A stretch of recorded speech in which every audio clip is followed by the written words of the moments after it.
Ladies and gents, welcome to G-Rex, and this is History of Russia Part 2 by the channel Epic History TV. Yes, we saw the Part 1, how Russia was formed, right? Kiev and Rus and everything. In this, seeing the thumbnail of the video, I guess Peter the Great is going to get talked about. I'm pretty sure that's Peter the Great. I've reacted to quite a few videos from, I guess, extra credits and different channels that I know something about that.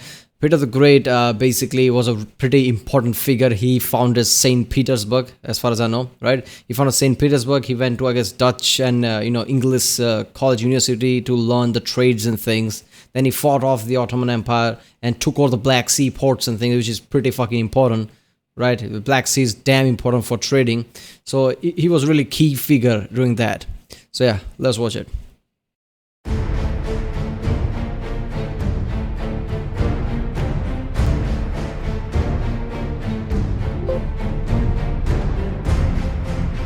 In 1612, Russia was in a state of anarchy.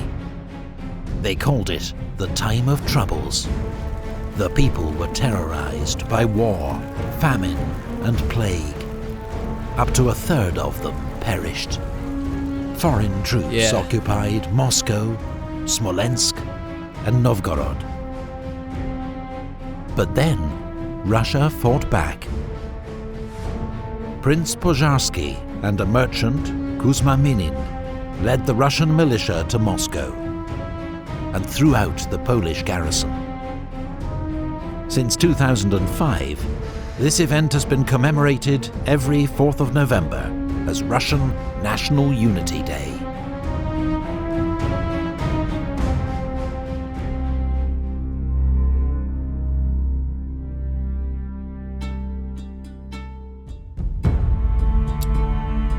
The Russian Assembly, the Zemsky Sabor, realized the country had to unite behind a new ruler and elected a 16-year-old noble, Mikhail Romanov. Yeah, I forgot that. In the last part, the lineage that basically founded the Russia died out, right? And after that, anybody who came was just assassinated and everything just went to chaos.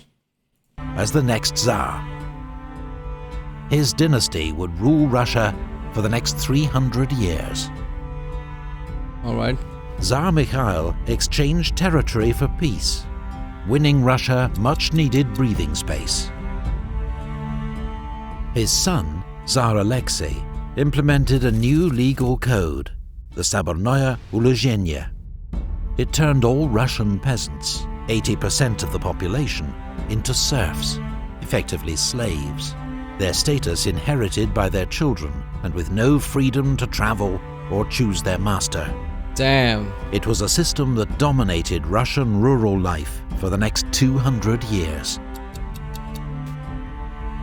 The head of the Russian Orthodox Church, Patriarch Nikon, imposed religious reforms that split the church between reformers and old believers. It's a schism that continues to this day.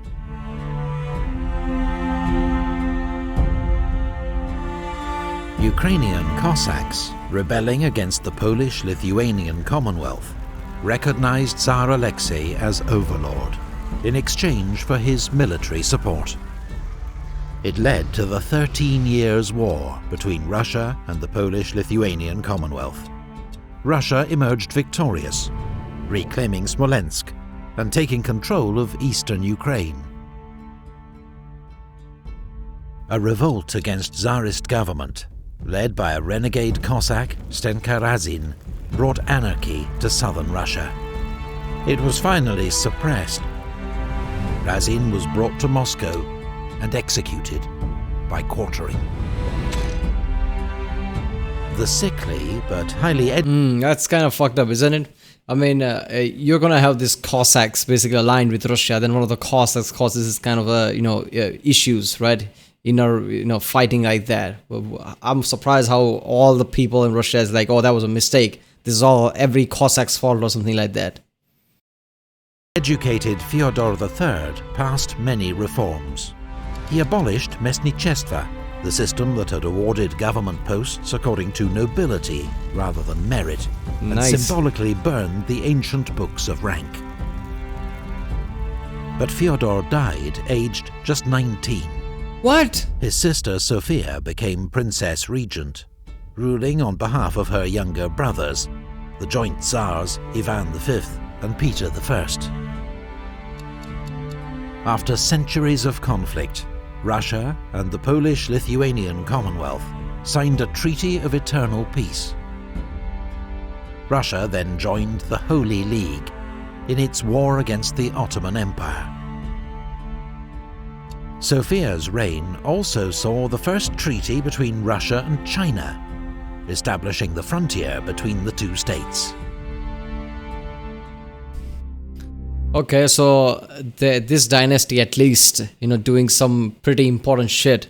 Fyodor basically made sure that, it's no longer just nobility, it's enough of that shit. It's based on merit, which is good. Right? And Sophia is signing lots of, peace treaties here and there, which is also good for stability. Yeah, there we go. At age 17, Peter I seized power from his half-sister Sophia. Peter became the first Russian ruler to travel abroad. Yeah, he toured Europe with his Grand Embassy, seeking allies for Russia's war against Turkey, and learning the latest developments in science and shipbuilding. Yeah. Science, I thought he was just learning about trade, right? As far as I remember, he was learning about trade. So then he later on takes over the Black Sea, right? Because trading is pretty fucking important if you want to save your economy. And if you have access to Black Sea and you know how to, trade and shipbuilding and everything, it's just perfect. The war against Turkey was successfully concluded by the Treaty of Constantinople. Russia gained Azov from Turkey's ally, the Crimean Khanate, and with it, a foothold on the Black Sea. There you go. Peter made many reforms, seeking to turn Russia into a modern European state. He demanded Russian nobles dress and behave like Europeans. He made those who refused to shave pay a beard tax. Peter built the first Russian navy, reformed the army and government. I guess he did that because Russia is literally at the edge of the European side, right? So he didn't want every other European country to look down on Russia like this. That's not part of Europe, right? That's not part of it. That's more like China, Asia type of country now. It's not much of European country. He didn't want people to think that. That's why he made sure that everybody blends in with the Europeans. Because you can't do trade and, have a good relation with them if they don't think you as one of them, I guess. I'm guessing it might be that reason. And promoted industry, trade, and education. In the Great Northern War, Russia, Poland, Lithuania, and Denmark took on the dominant power in the Baltic, Sweden. Yeah, dominant power because of the, young king who was badass basically, who died tragically, but yeah, he was really badass though. The war began badly for Russia with a disastrous defeat to Charles XII of Sweden at Narva.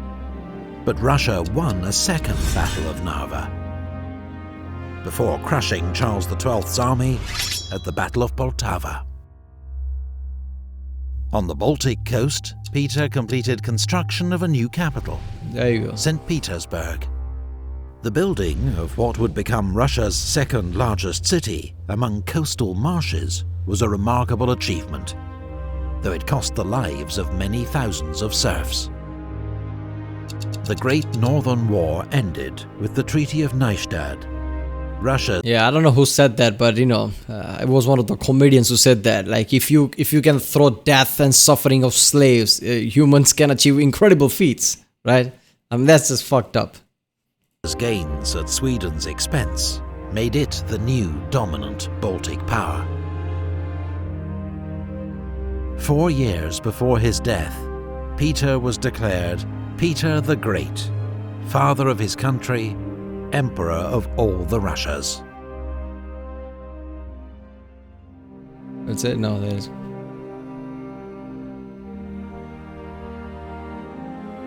Peter was succeeded by his wife Catherine, then his grandson Peter II, who died of smallpox, aged just 14. Empress Anna Ivanovna, daughter of Peter the Great's half-brother Ivan V, was famed for her decadence and the influence of her German lover Ernst Biron. During Anna's reign, Vitus Bering, a Danish explorer in Russian service, led the first expedition to chart the coast of Alaska. He also discovered the Aleutian Islands, and later gave his name to the sea that separates Russia. Yeah, why not just go there and swim, I guess? I know that's stupid to say, but still, look at how close that is. And America.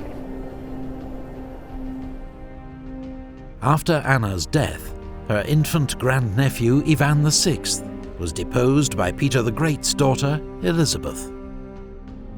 Ivan VI spent his entire life in captivity. Until age 23, he was murdered by his guards during a failed rescue attempt. Poor kid.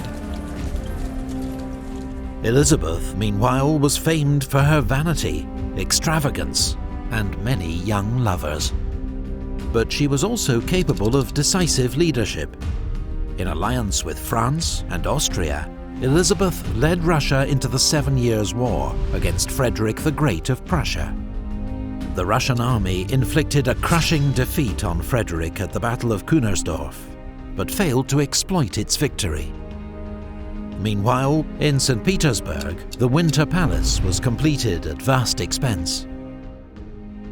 It would remain the monarch's official residence right up until the Russian Revolution of 1917. There you go. Peter III was Peter the Great's grandson by his elder daughter Anna Petrovna, who died as a consequence of childbirth. Raised in Denmark, Peter spoke hardly any Russian, and greatly admired Russia's enemy, Frederick the Great. So he had Russia swap sides in the 7 Years' War, saving Frederick from almost certain defeat. Peter's actions angered many army officers. Yeah, Peter III, basically we saw that in Catherine the Great video from Extra Credits, right? Extra Credits, yeah. He was a moron, basically. I've never come across any king, emperor, whatever, who was this incompetent, because he made so many mistakes that, any average guy in his place wouldn't have, right? I don't know. It was way too easy for Catherine to take over. And he'd always been despised by his German wife, Catherine. Together, they deposed Peter III, who died a week later in suspicious circumstances. His wife, Catherine, became Empress of Russia. Her reign would be remembered as one of Russia's most glorious. Yeah. Epic History TV depends on donations from its fans through its Patreon page. Please click the link. Yeah, I mean, seriously, this channel is so good, right? Look at the music and everything. I'm surprised this doesn't go over 1 million views. This video is from 2016. This channel is underrated, of the big channels, let's just say. I love this channel, everything about it. Yeah, Catherine the Great, I guess we're going to see that in the next part. How she is going to, I guess, dominate lots of area. I don't remember exactly. Isn't she the one who also, I guess, make sure the Poland doesn't exist, right? She and all the other countries combined basically consumes Poland, right? I don't know. Yeah, but Poland has been, really bad side of history a lot of times, let's just say. Alright, well, that was History of Russia Part 2 by the channel Epic History TV. If you like my Rick Sandro, like, subscribe, check out the Rick Sunday, there's a link in the description. Check out the cars, so please check out the in cards, and yeah, I'll see you next time.